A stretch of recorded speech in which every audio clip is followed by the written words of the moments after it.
All right, I think we'll get started. Thank you so much for joining us this evening. My name is Angela Marks. I'm the founder and executive director of Reading Aloud. I am so humbled, so thrilled, and so honored to have this session tonight. We had more than 130 people sign up for this session, which we are hosting in conjunction with Teach Plus of Philadelphia. So it just feels so good to know that so many people feel as passionately as we do about every student's right to good reading instruction, literacy instruction in Pennsylvania. So thank you for joining us this evening, and thank you for your commitment to ensuring that every one of our students in Pennsylvania receives what is rightfully theirs, literacy instruction of the highest quality that is aligned with the most up-to-date research. Literacy truly is a civil rights issue. As part of Reading Aloud's ongoing conversation, we've talked a lot about the literacy crisis across the country and in Pennsylvania and the devastating statistics. I won't rehash all of them, except to say that approximately 62% of students in Philadelphia are not reading proficiently. Yet decades of research show that 95% of our students, regardless of their background, can become proficient or better readers if given access to structured literacy instruction, and that a structured literacy approach is more effective in teaching reading and writing for all students, regardless of their background. Reading Aloud is the only nonprofit in Philadelphia that provides high-quality structured literacy instruction, and we are serving more than 300 students across the Philadelphia area. We're working from the bottom up, but we can't do it alone. And to change these dismal statistics, we need to work from the top down as well. We need to make sure that teachers are properly trained to teach reading, that schools are using curricula aligned with the most up-to-date research, and that we catch students early if they're likely to need extra support. Our schools also need to be adequately funded.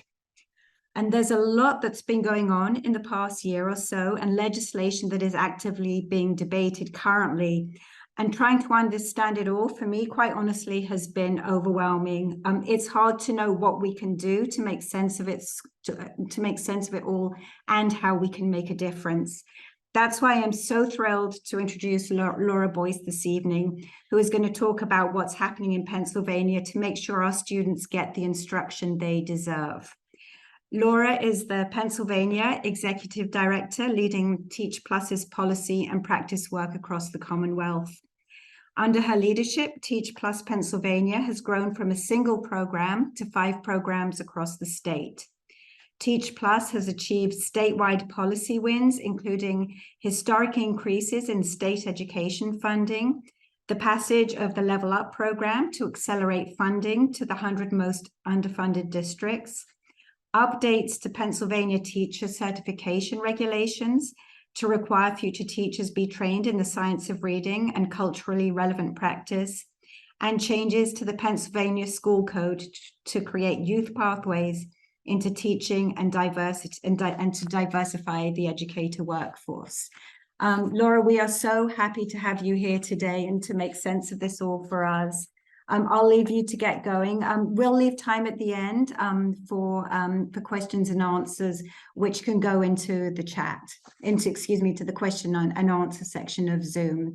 So Laura, welcome. Thank you so much for being here this evening.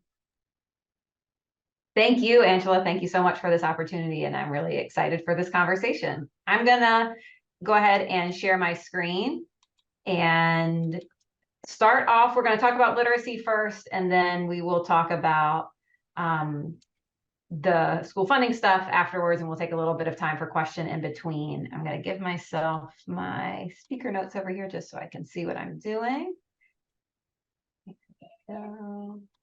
Okay, can you see that, Angela? Yes, I can. Okay, great. So before I dive in, just to briefly introduce Teach Plus, and thank you, Angela, for sharing a little bit about my background. So Teach Plus, we are an education nonprofit whose mission is to empower excellent, experienced, and diverse teachers to take leadership over key policy and practice issues that advance equity, opportunity, and student success. And one of the ways that we do that is through our Pennsylvania Policy Fellowship, where we help teachers advocate for equitable education policy issues like school funding, expanding and diversifying the teacher pipeline, and advancing the science of reading. And we also have practice programs across the state where we work with teacher leaders to lead change and solve problems at the school district and network level. Just a little bit about myself. I got my start in education as a teacher in the school district of Philadelphia. I taught high school English and history. I've also been a principal at the elementary and middle school levels. And so I've had the opportunity to teach or lead at most grade levels across the continuum in our public schools. So I would love to start off by sharing with you a little bit about what's happening with early literacy policy and specifically with the science of reading in Pennsylvania. Before I go into the nitty-gritty of the policy, I'm not going to do a deep dive into the science of reading. I know many of you have some of that background from some of your prior Reading Aloud events, but I do want to point to a national example that many of us are familiar with from recent news coverage. It's been called the Mississippi Miracle.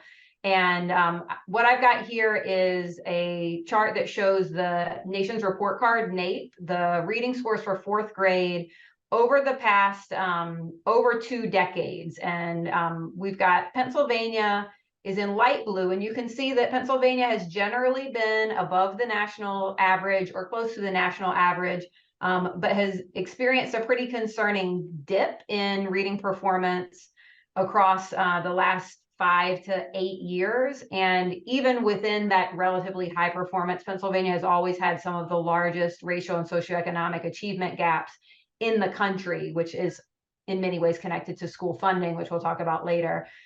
The United States as well has sort of stagnated in terms of reading performance, and we've seen really concerning learning loss that started before the pandemic and has just accelerated.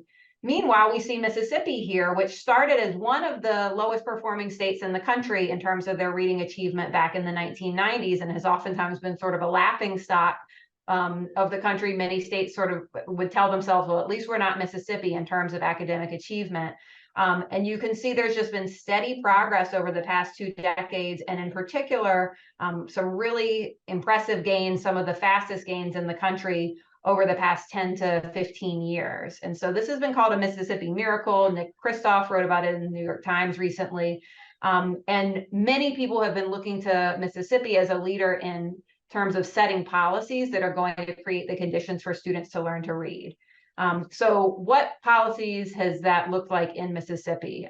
There has been some analysis recently to identify the different components that have passed in Mississippi that experts think were connected to these literacy gains. And so what you'll see here is that there are a few different categories of policy changes. There are changes to teacher prep, where through regulations or other rules, laws, teacher prep programs are required to ensure that teachers are getting trained in the science of reading before they step foot in a classroom. And so that's one of the types of policies that we look to.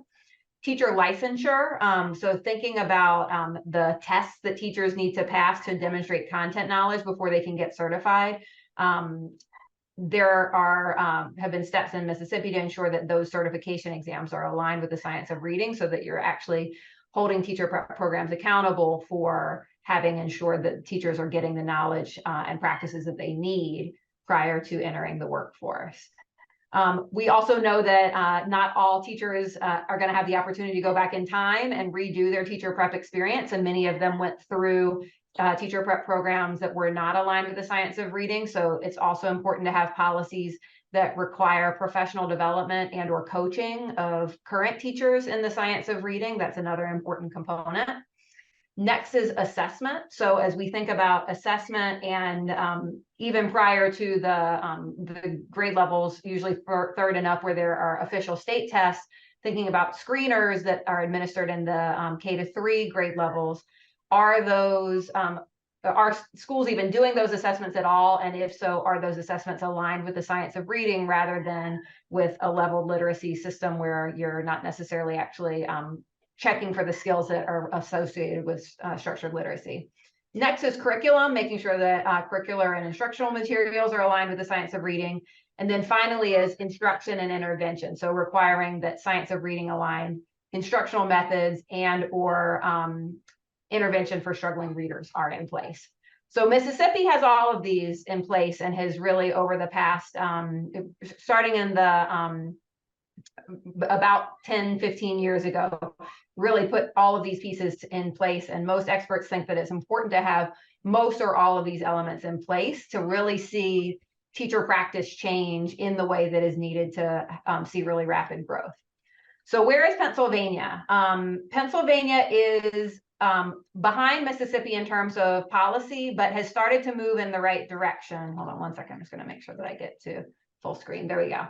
And so we're going to talk about these different elements in detail in just a moment. But as you'll see, we've made recent progress in terms of teacher preparation and professional development that is aligned with the science of reading to ensure that both future teachers as well as current teachers are receiving high quality training aligned with structured literacy and the science of reading. Those changes, which I'll talk about in just a second, are really just starting to take effect, but those have been major wins of the past couple of years. We don't really have any current policies even proposed on the teacher licensure front, and so that is something that right now has not been a focus and might be a priority for future advocacy. And then these three question mark areas, assessment, curriculum, and instruction/intervention, are areas where there is current legislation proposed in the General Assembly that would address these areas, but your advocacy is going to be important in order to get that across the finish line. So a little bit more detail about what has been passed so far. There were two major wins in spring and summer of 2022 around teacher preparation and teacher professional development. The first was in April of 2022 when updates to the teacher certification regulations, which is known as Chapter 49, were approved by the State Board of Education and then finalized by the Attorney General. And so these new regulations included changes that required that all future educators who are going to become certified in early childhood education, elementary education, middle school education, special education for grades K through 12, English as a second language, or as a reading specialist, all future educators in any of those certification areas must be trained in structured literacy.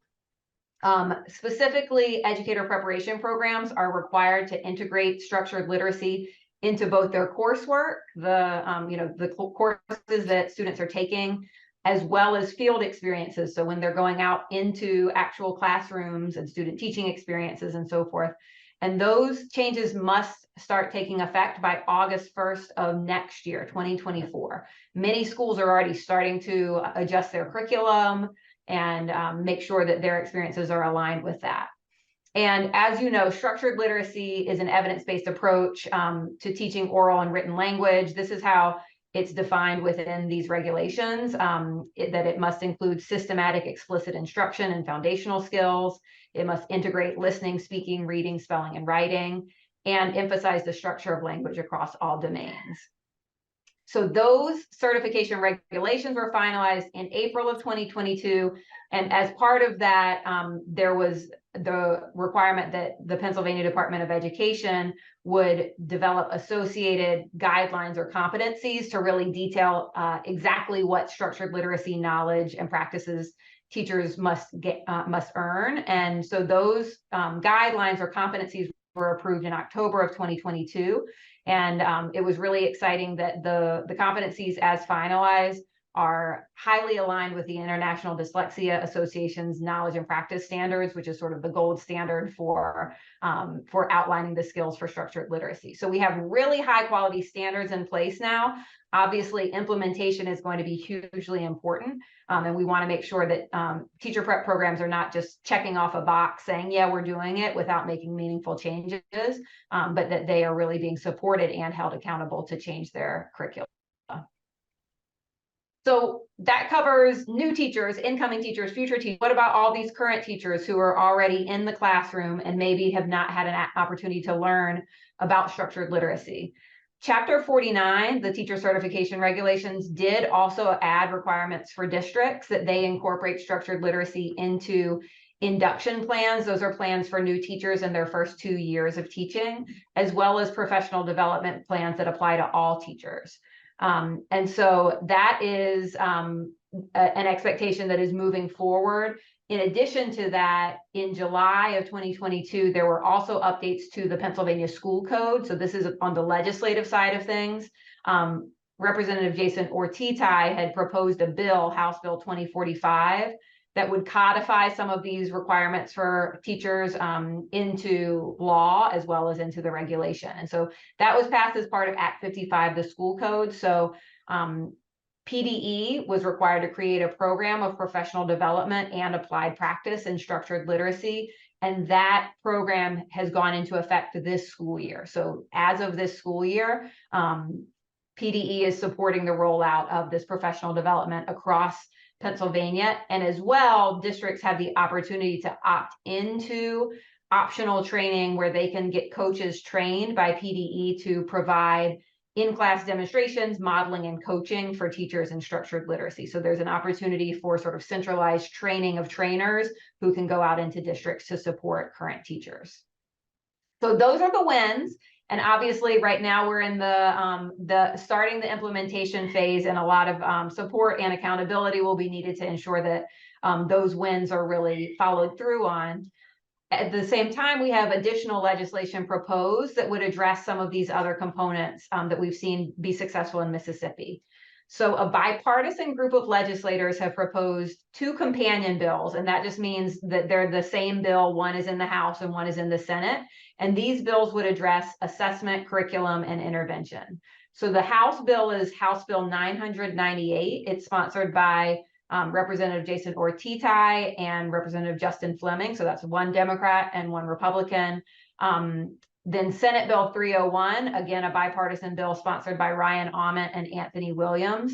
These bills would first require districts to use science of reading aligned assessments, also known as universal screeners, for students in grades K-3, so we can identify students who are struggling early and make sure that they get the support that they need. Second, the bill would require districts to use science of reading aligned curriculum and instructional materials. Again, we know that if teachers are trained in the science of reading, but then they're told to use instructional materials that are not aligned and that are teaching students to guess rather than sound out words and use other ineffective practices, then the impact of that teacher training is going to be limited. So this is a really important step to ensure that teachers actually have in hand those materials that are aligned with the science of reading. And in many cases, these materials can actually help to build teachers' content knowledge themselves, so it becomes also an additional training mechanism for teachers. Finally, the bills would require districts to develop science of reading aligned intervention plans for struggling readers, so that you're using that screening data to, before they get to 3rd grade, before they're identified as failing and they're already, as we know, on track to then have a lot of other negative outcomes because they are not ready to make that pivot from learning to read to reading to learn. Instead, as early as kindergarten, they're getting interventions aligned with structured literacy, the type of work that Angela does with students to ensure that they are getting that systematic instruction that's going to help them to get caught up and ensure that they are on track to read on grade level by the end of 3rd grade. Additionally, these bills have a grant program that would subsidize the costs of these new materials so that districts have an incentive to move quickly to actually implement these changes, and that they are not getting an unfunded mandate to do so. Before I pause for questions for a second, there is a way that you can help, and we will share this link in the chat in just a moment, as well as a follow-up. But there is an easy action page that you can go to in about 90 seconds, enter in your address, and then contact your state senator and state representative directly to ask them to support these 2 bills. Both bills right now are in play in the active session. Senate Bill 801, it has just had a hearing and is likely to receive a vote in the Senate Education Committee soon. House Bill 998 is in the House Education Committee and does not currently have a vote scheduled. And so it is really important for legislators to hear from their constituents that this is important to them, that this is a bipartisan issue that people care about all over the state. And this is an easy way for you to help us to amplify that message. So I will stop sharing my screen for a moment. And Angela, if you think it makes sense, we can take questions now for a few minutes, and then I can move on with the school funding after that. And in the meantime, I will drop that link into the chat. So to answer Queen's question, yes, this is being recorded, and we will share it. We will send out details on how to get access to that recording afterwards. Kara is asking, are any colleges or universities offering PD or classes or class auditing for science of reading courses to recent and or all alumni? Could we do something to advocate for this? And I think, talking as somebody who took a whole reading specialist certification and a master's and spent a lot of money on it, I would love my college to provide me with that training that I didn't get originally. That's a great idea, Kara. I don't know of any colleges and universities specifically who have been doing outreach to their alumni who might not have received access to this. As mentioned, there are some plans in place for districts to be stepping in and offering some of this professional development to current teachers who have not received this training. But if there are any college or university representatives on the call who are doing something like this or who would be interested, I do think there's obviously a huge role for higher education in helping us to train our current and future teachers, while also recognizing that there's some learning that has to happen at the higher education level as well, because in some cases, there are professors that have not necessarily received this training themselves and are going to need some support in order to make sure that they are knowledgeable as well. And, you know, the Pennsylvania branch of the IDA is doing great work in terms of supporting colleges and universities in increasing their knowledge level and getting, certified, accredited by the IDA. And so definitely a great suggestion. Laura, can I ask you a couple of questions before Sure. you move on to the school funding? One of my questions is, do you know where, I know schools and districts, they're not required to implement this until August of 2024. Do we know where schools and districts are regarding educator training at this point? And are people already getting trained?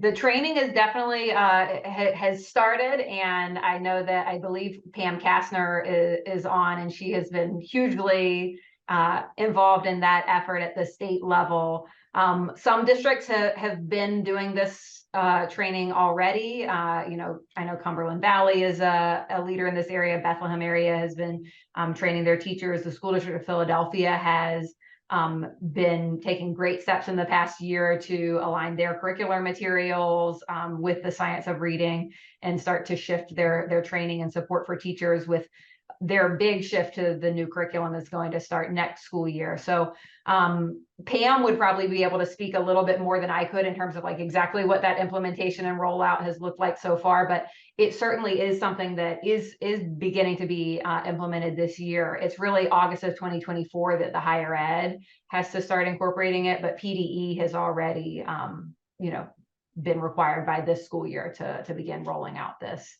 professional development. Thank you. I think we have some more questions. Great. Queen says, how can education, small business or independent consultants help get 998 moving forward faster? Do you think groups, schools, districts would be open to this?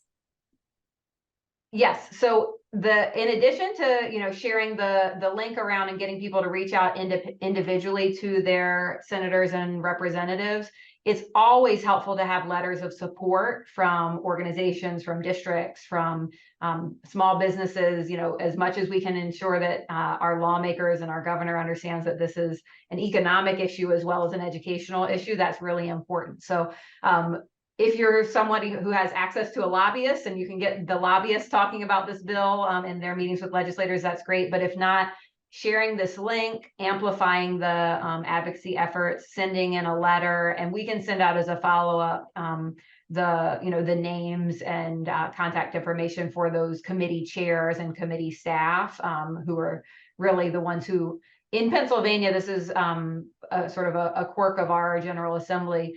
Committee chairs have pretty much complete power in terms of what legislation gets a vote within their committees. There's no real mechanism to force a vote on a bill that a committee chair doesn't want to move. And so it's important for those committee chairs and committee members in the Senate and House Education committees to hear that this is a priority and for them to be hearing it from as many people as possible. Thank you. We have some more questions. Is funding available from these bills for businesses who are advocating for and advancing the science of reading? That is not a current component of the bills. The only funding that is currently in the bills is a grant program that would be available for districts to apply to receive financial assistance with purchasing new curricular materials and assessments. Thank you. I'm going to keep reading if that's okay. Is there any resistance to this effort? Great question. So I think there has been a lot of progress in overcoming some of the resistance. The largest objection that I would say, or the largest hurdle, is you probably have heard before that Pennsylvania is what's called a local control state, where we, in general, as a state, give a lot of latitude to individual school districts and school boards in terms of how they develop their curricula and what kinds of policies they pass. And so the state really has not taken as much of a proactive role in terms of saying you can use this curriculum and you can't use that curriculum before. And so there has been, I think, a little bit of just resistance in terms of we've never done this before from some of our state agencies and statewide associations. I think that there have been a lot of conversations, and the way that the legislation is currently being proposed is that there would be a council that would be made up of experts and stakeholders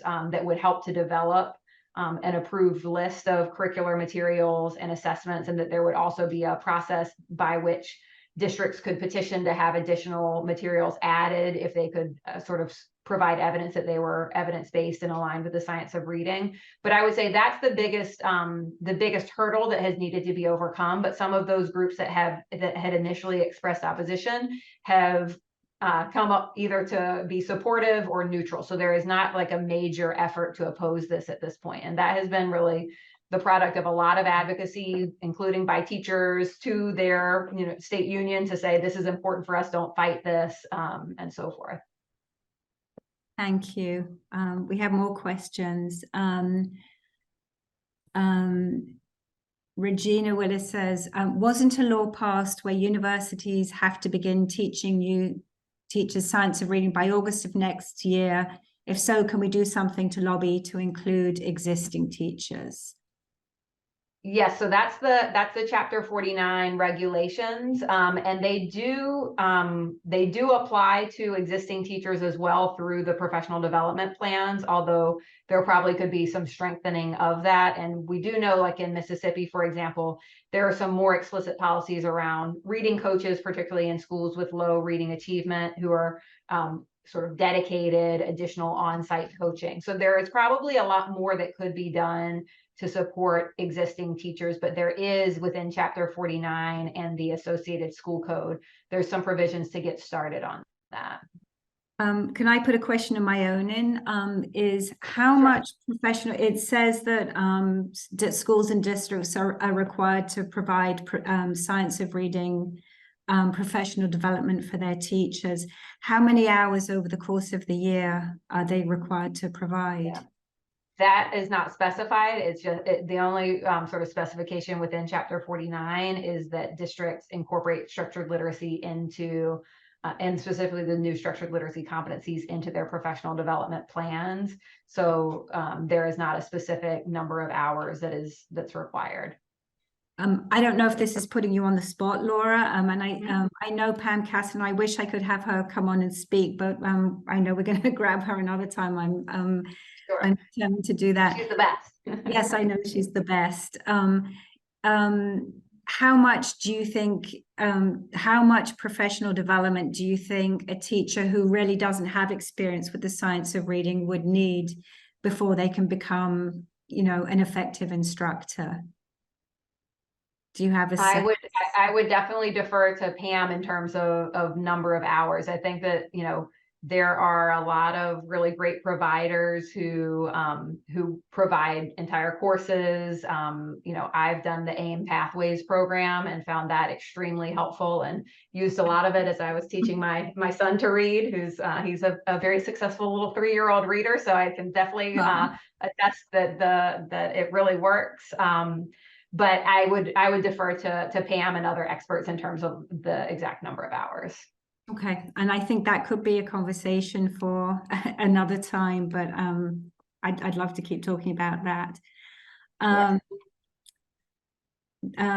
Kara again says, this might be a school budget question. Is there money being made available to districts for high dosage tutoring for those students that have suffered from bad practice? And full disclosure, Kara is our COO, and we talk about this pretty much every day because we support a lot of students. We call them curriculum casualties, truthfully. They're students who've just not received the right instruction, and when they do have access to it, they take off. So is there anything to help those? There's nothing at the state level that is specifically earmarked for high dosage tutoring. There are, as you know, many districts have ESSER funds and from the federal stimulus money, and a number of districts that was high dosage tutoring was one of the recommended strategies that districts were encouraged to adopt to address learning loss. And so in many cases, these districts have already kind of made their plans for how to use those funds, although there is potentially still room for advocacy to encourage districts to use more of their ESSER funds for that high dosage tutoring. But that could also potentially be another thing that could be advocated for at the state level, is to earmark some state funds or some federal funds that go to the department for high dosage tutoring aligned with the science of reading. But there's no current program at the state level, particularly one that's specifically focused on the science of reading. So it's fair to say that this legislation is really going to benefit younger students, K through 3 students. Right, is that a fair thing to say? That's primarily the focus of it, I would say. Mm-hmm. So is there anything that's being proposed, or, as Kara had said, for all these students that have been failed by the system, 3rd grade, through adults? Sure. What's the plan to fix that problem? Because that's a big, big, big problem. It's a huge problem. And, as I mentioned, I started as a high school English teacher. So that was really my introduction to many of the challenges around how many of our students were being passed along without having reached proficiency or anywhere near it in reading. And I had not at that point received any training in how to teach kids to read. So there are not really, I would say this is a topic that the Pennsylvania legislature is only really even beginning to understand and get interested in. And so we are trying to keep our focus on one thing at a time, but those are absolutely, I think, going to be priorities that we cannot forget, and that, there's probably both district level advocacy as well as state level advocacy to come about how we are going to accelerate the learning of students. And we recognize, like, it can't just be high dosage tutoring that, has no actual connection to structured literacy and the science of reading, because as I found as an English teacher who had no training in this, just noticing that a kid needs help with reading and putting books in front of them or trying to find lower grade level materials, that is not actually addressing the deficits in a way that is going to help them to catch up. And so I'm glad that people are asking these questions, and would love to, as we continue to hopefully get these bills across the finish line, think about what that next step could look like. Yeah, I can't say enough how I don't even know how you begin to address that issue, because there's just so many students, and it needs to be incorporated into the school day. We can't be doing high dosage tutoring for such huge numbers of students after school. There needs to be a way that it gets incorporated during the school day effectively. Yeah. I think there's a couple more questions. Are there resources to track the progress of the proposed actions? I.e., have they passed? What is the timeline on implementation? So there are not really user-friendly ways to do that. I think one of the things that we've been thinking about as we have been pushing for this legislation and working kind of informally with other organizations is that it would be really helpful for us to have a little bit more of a formalized coalition around this type of policy work that had a little bit of capacity and staffing to be able to share updates with people and blast out action alerts and so forth. There are on the Pennsylvania, if you go to the Pennsylvania legislature website, legis.pa, you can easily click to get email notifications for a certain bill, so you can track it and get an email if it's advanced in committee or if it's up for a vote and so forth. And that's something we can send as a follow-up as well, how to track those. But in terms of having somebody to kind of decipher that for you, if you are not super close to the legislative process, that can be difficult. So I'd recommend that you get on the Teach Plus email list, which we can share that information as well. And we do try to keep our list updated, particularly when there is, movement or a need for advocates to plug in. But right now, that's a challenge with our system of government in general, is that it can be very hard for the average citizen to really stay abreast of this issue in a way that allows you to understand it and allows you to engage at the right moments. And so that's definitely another one of our long-term goals as we think about advancing literacy achievement in this state, is thinking about ways that we can help people to be connected and understand the system in a way that doesn't require you to quit your full-time job and study this process at the same level that some of us do, that it is our day job. And how can we all become more involved? Clearly, this legislation is a huge beginning steps. Yes. But there's still a lot of work to be done after that. How can we become involved in that conversation? Who's I honestly think we have to. The conversation honestly is in its infancy right now, and I think if you're interested in being part of that conversation, you're here on this webinar. That's going to be one of our pieces of homework over the coming months and year, is thinking about how to continue to convene you and how to create spaces and events and so forth where we can come together and have that conversation. And if there are any funders in the room, we'd love to think about how we could get some funding to support that, so that that there are opportunities for you to stay engaged. Yeah, I appreciate that. Thank you. I think there's a couple more questions. Who can be contacted to find out about becoming a Science of Reading trainer or coach? I'm assuming that is in reference to the Act 55 school code program that I talked about, where districts can optionally have their instructional coaches trained. Let me figure out the best person to direct you to as a follow-up. I don't want to send you just down a rabbit hole on the PDE website to figure that out. I'm going to venture a guess that Pam Kastner is probably the best person to direct you to, but I want to double check with her that that's correct, or who would be the contact person on that. I appreciate that. Thank you. And I think Kristen has said the Institute for Multisensory Education offers virtual and in-person Orton Gillingham training that your district may pay for. And I know there's other, authorized providers you know, there's a Yes. bunch of good ones, really, really good ones that provide training. Yeah. Thank you, Kristen. And hi, Kristen, Teach Plus Policy Fellow from the School District of Philadelphia. Oh, that's awesome. I don't know if you want to move on to education Move funding. into school funding? Yeah, please. Yes, absolutely. Okay, so we're going to change the topic, but I do want to also emphasize that these topics are connected, and the one of the through lines, as I mentioned before, is that Pennsylvania has some of the largest racial and socioeconomic achievement gaps in reading as well as in math of any state in the country. And that is largely credited to the fact that we have one of the most inequitable school funding systems in the country that is really, you know, there are very clear haves and have-nots, and they tend to be very much associated with race and class. And Caitlin said, did Laura put the link in the chat to contact our reps? I meant to. If it didn't come through, let me... Oh, no, I only sent it to hosts and panelists. Let me try again. Thank you, Caitlin. And we will send an email following up with all these links and with other resources as well.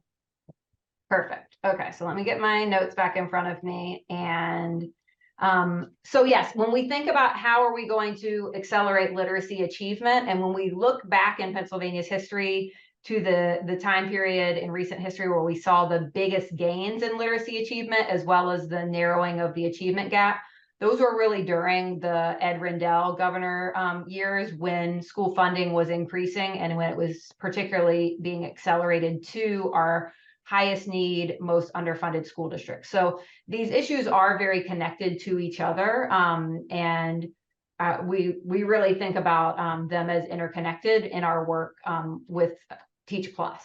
And I want to talk particularly about a specific policy window that's open right now through a body called the Basic Education Funding Commission. The next slides that I'm gonna be sharing, you'll see that the color scheme changes because I'm borrowing some of this content from the PA Schools Work campaign, which is a coalition focused on school funding that Teach Plus is a part of.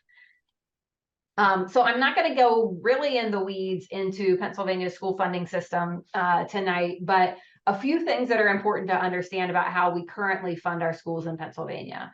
And the first is that, as you can see from these statistics, Pennsylvania is more reliant on local school funding than most states. The national average is that 44% of overall education funds come from local revenue, primarily property taxes. In Pennsylvania, that percentage is 54%, and the percentage of state funding is 37%, which puts us at about 45th out of 50 in the country in terms of the percentage of overall funding that is funded from the state. So we're near the bottom. And what that means is that our system of funding schools is highly inequitable because, as you probably are aware, we live in a very segregated country and a very segregated state. And so there are huge disparities in property wealth from school district to school district. And so when we rely primarily on local property taxes to fund our schools, that means that low wealth districts are just unable to keep up with more wealthy districts, and the state does not do enough to help them to level the playing field. We talk about in the school funding world the concept of adequacy and inadequacy. So sometimes you'll hear conversations about, well, we've got enough funding from the state, we just need to divide it up differently, and if we just split the pie up differently, then we would have everything we need. The reality is, and a court case has just affirmed this, that our overall system of state funding is inadequate. The pie is too small, so no matter how you slice the pie of state funding, there's still not enough to ensure that all students have the resources that they need to succeed. There is a professor from Penn State who recently did a study, an analysis to calculate what additional amount of funding would be needed to reach adequacy across every district in the Commonwealth. And his analysis is that $6.2 billion more would be needed in the system in order to ensure that all districts have the funding that they need to ensure students are able to meet state standards. So we have an inadequate system, and then we also have an inequitable system. So the pie isn't big enough, and it's also true that that the districts that are suffering the most from this inadequate funding are those in low wealth communities.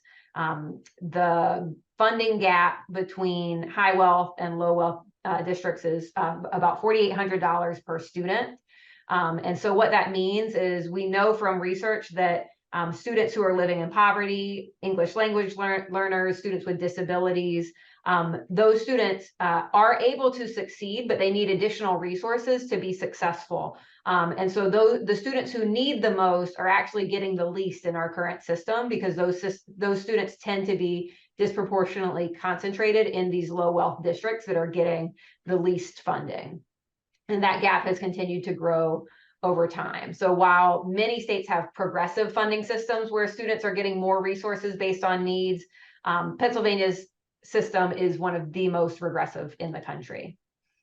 I know that there are people from all over the state here, but I think that I know Reading Aloud is based in Philadelphia, and we probably have a larger number of folks on from Philadelphia. So I wanted to share a little bit about Philadelphia specifically. According to Matt Kelly, the Penn State professor's analysis, Philadelphia is underfunded by almost $8,000 per student. And so talk about tutoring, Angela, thinking about staffing, think about what the school district of Philadelphia could do with $8,000 more per student. I mean, think about even just in a class of 20, how much additional resources we would be talking about. And then when we also think about all of the other things that school funding supports, such as facilities where you are not, at risk of cancer because your building has asbestos, or you're not falling asleep in the summer months because it's so hot and you don't have air conditioning in your building. All of these things are affected by underfunding. We know from research that the lowest wealth districts, the most inadequately funded districts, also have less access to great teachers. And we know that that is the most important in-school factor that impacts achievement. So these districts employ less qualified teachers than adequately funded districts. They have higher rates of teacher attrition than high wealth districts. They have fewer classroom teachers per student than high wealth districts. They have lower average teacher salaries, which connects to the retention issue compared to high wealth districts. And they have fewer support staff per student than adequately funded districts.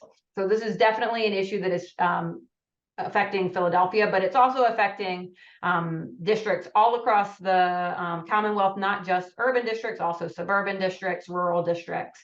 And overall, about 85% of districts across the Commonwealth are below adequacy in terms of their funding. You have likely heard about the landmark school funding lawsuit, the William Penn lawsuit that was decided in February of this year. So this was a Commonwealth Court lawsuit where several school districts, along with some other organizations and some individual parents from Philadelphia, sued the state of Pennsylvania, including the Pennsylvania Department of Education, the governor, the Speaker of the House, the President pro tem of the Senate. And the claim was that the school funding system in Pennsylvania was unconstitutional, specifically that it violates the Education Clause of the Pennsylvania Constitution and the Equal Protection Clause of the Pennsylvania Constitution by discriminating against students in low wealth districts. So the Commonwealth Court in February ruled in the plaintiff's favor. They said, yes, the system is unconstitutional. It violates our Constitution. It is inadequate. It is discriminatory, and it is up to the state to fix it.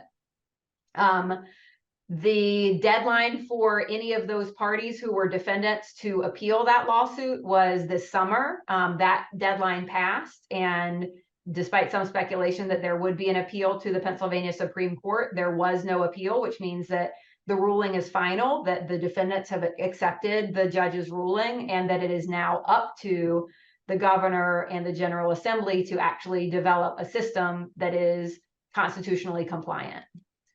So that brings us to the Basic Education Funding Commission.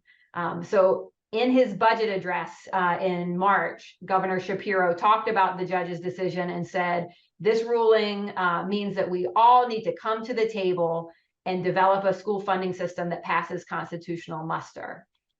So the Basic Education Funding Commission is that table that Governor Shapiro referred to. The deadline for appeal, as I mentioned, has passed on this court ruling, and Governor Shapiro and the leaders in the House and the Senate have designated the Basic Education Funding Commission as the body or the vehicle which will be responsible for addressing the lawsuit. So the Basic Education Funding Commission is a previously existing body. It was created by Pennsylvania law. It's actually the commission that a little over 5 years ago developed our updated basic education funding formula. So it was already in law that it was going to be reconvening this year to examine our basic education funding formula. But because it has now been designated as the vehicle for addressing the lawsuit, it is really important that its scope be broader than just tinkering with weights in a formula. It really needs to address the fundamental unconstitutionality of our current system.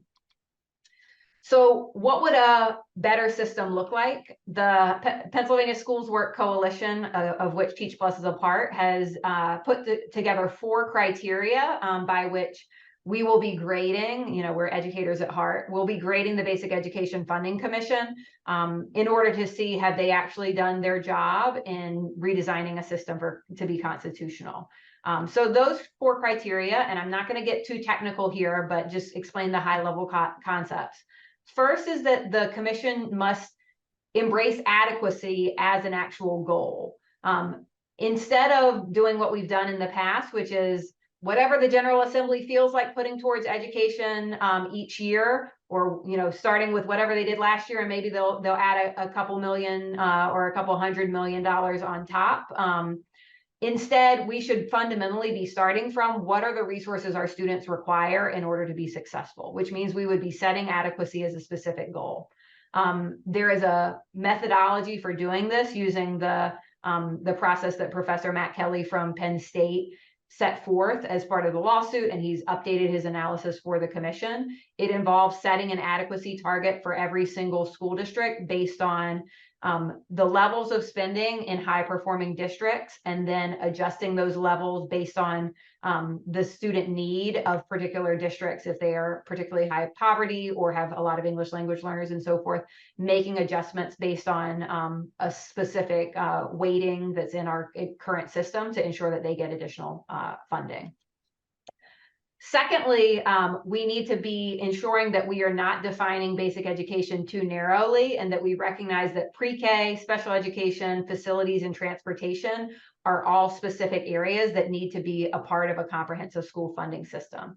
These were all topics in the court decision where the judge said that low wealth districts are being shortchanged in these areas, and that these factors are important for an adequate and equitable education. And so it's important that the commission includes funds for these different areas in their recommendation.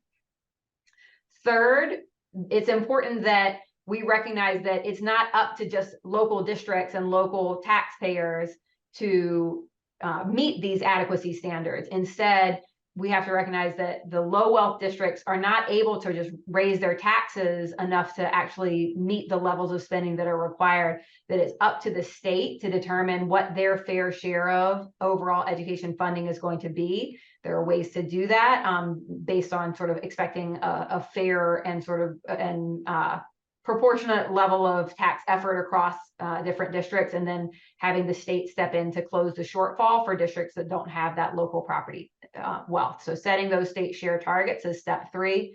And then finally, step 4 is laying out a reasonable timeline. So the commission must set a timeline that should not be more than 3 to 5 years for us to get to a point of having closed this adequacy gap of $6.2 billion, while recognizing that there will be inflation, costs are going to increase, so we need to have a plan to incorporate that as well. Coming to the end, what is the timetable? The commission has been holding hearings all across the state, and they have 2 hearings officially left, November 2nd and November 9th. They're unofficially going to be adding another hearing on November 16th. So there's 3 hearings remaining. They are then supposed to be producing a report by November 30th. chances are that's going to end up coming out closer to January, but that will contain their recommendations. It's important for that to come out before Governor Shapiro's budget proposal in early February, because the goal is they will make recommendations in their report that then the governor will incorporate into his next year's budget proposal, and then the General Assembly will then take their first step towards closing those gaps in the 2024 to 25 budget that has to be passed by June 30th of next year. So there's a lot of advocacy that needs to happen in multiple stages, because first we need the commission to issue a good report, then we need the governor to adopt those recommendations, and then we need the General Assembly to actually follow through. And we know, if you've been paying any attention to what's going on in Harrisburg right now, basically nothing's getting done, and it's going to require a lot of sustained pressure and advocacy to ensure that our lawmakers get past partisan gridlock, that they all accept their responsibility here, and that they do their job, which is not a guarantee just because a court told them that they needed to, that they will do it. They really need to be held accountable for doing their job. We view this as a once in a generation opportunity to fix our funding system. We are not going to necessarily get another bite at this apple. And so it's really important for the public to be applying pressure to all of our leaders at this moment and letting them know that the BEFC needs to do its job, and that the public will be holding them accountable for this and are paying attention. So you can submit a written comment to the Basic Education Funding Commission. I'm going to put that link in the chat as well. You can share from your perspective why it's so important to make adequacy a goal, to ensure that districts like Philadelphia have the resources they need to serve all students. It is really important for this message to be amplified all around the state, and we would love to have your support in doing that. If you're looking for extra credit, Pennsylvania Schools Work is also going to be holding a rally in Harrisburg on November 14th to encourage the commission, as it's wrapping up its hearings, to write a strong report and to follow through on their constitutional obligations. And so I'm also dropping the link in the chat where you can sign up for that rally in Harrisburg. And that is everything that I have. I know we don't have a ton of time for additional questions, but happy to answer questions or turn it over to Angela to close out. Thank you so much, Laura. Let's give it a couple of minutes and see if we can grab some of these questions. I think Laura did put the chat in, put the links in the chat, and we will send out an email with all these links as well. Rosemary is asking, when funding redistributed, will there be program systems in place to assist low wealth districts with increasing student performance? Hi, Rosemary. That is a great question, and that is something that the commission is thinking about. I think that there is a lot of interest from the commission in ensuring that the money is invested well, and that it's invested in evidence-based ways, and that the department plays a role in supporting districts to understand what types of investments and what types of teacher training and so forth are going to actually yield improved instruction and improved outcomes. There are some good models, again, to look back to from the Rendell days, where there were increases in funding, but there was also a lot of support from the Pennsylvania Department of Education in terms of evidence-based instruction, and a lot of, like going out into districts as well as bringing superintendents together. And so I'm hopeful that that's going to be a component of the new system, but it's really up to the commission right now, and up to advocates to tell them what they want to see in that outcome. Maybe we'll have one more question. And I know a couple of people have said, Queen said, I'd love to keep the conversation going, even if it is more talks like these. And I think that's hugely important. So yes, I think I would love input, as I'm sure Laura would, about, we will keep these conversations going. I would do this every day if I could, and maybe have more of a format where we can have more of a conversation as well. Because absolutely, we want to make sure we continue this conversation. If we can do maybe one more question, if that's okay with you, Laura. Sure. I'm trying to answer a few in the chat as well. The hearings are open to the public. I dropped the link where you can see the hearing schedule. You can watch them on live stream, and they are all also open to the public. You can attend in person. Thank you. Should we take this one more? I think, is there or will there be an effort to ensure that a systematic evaluation of the impact of increased funding once funding is in place? I realize this is a little of the cart before the horse. However, I understand that the New Jersey Department of Education never systematically evaluated funding or the results of that funding. Great question, Caitlin. I would say similar to the question from Rosemary, that is all sort of to be determined, but I'm always a proponent of any type of policy change. You should have some kind of evaluation component to try to study the impact of it. And I think that that is a great suggestion that I would encourage you to share in your written comment that you submit. So it's 7:30. It's getting close to bedtime for for many of us, or certainly for me. Laura, I can't thank you enough. This was unbelievably helpful. I think that I am somewhat trying to keep up to date with things, and I've honestly given up because it just gets so confusing. So this has really helped to really straighten out what's going on and to know what we can do. So I can't thank you enough for being here and for all your knowledge and help with this. So thank you. Thank you so much for the invitation, and I'm very happy to follow up. I'll put my email address into the chat as well. So anybody who has additional questions, I'm happy to follow up by email. Thank you. And we will also be sending a follow-up email with information and with all these links. I want to just thank everybody so much for being here this evening. I do want to share this. Sorry. Thank you again, Laura, for making sense of all this for us. As I said at the beginning, nothing is going to change unless we address it from the top down. Meanwhile, we are inundated at Reading Aloud with calls from families, whose students haven't yet benefited from all this legislation, and they need support today. They don't have the time to waste. We are proud to be serving more than 300 students, kindergarten through adult. That number is growing daily. We can't do it without your support. So I hope you will consider supporting us so that between us all, we can make sure that every Pennsylvania student has access to the highest quality instruction we know they deserve. So Laura, thank you again so much. Thank you everyone for being here tonight. And we will definitely plan on continuing this conversation going forward.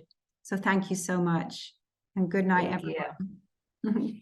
Thank you, Laura.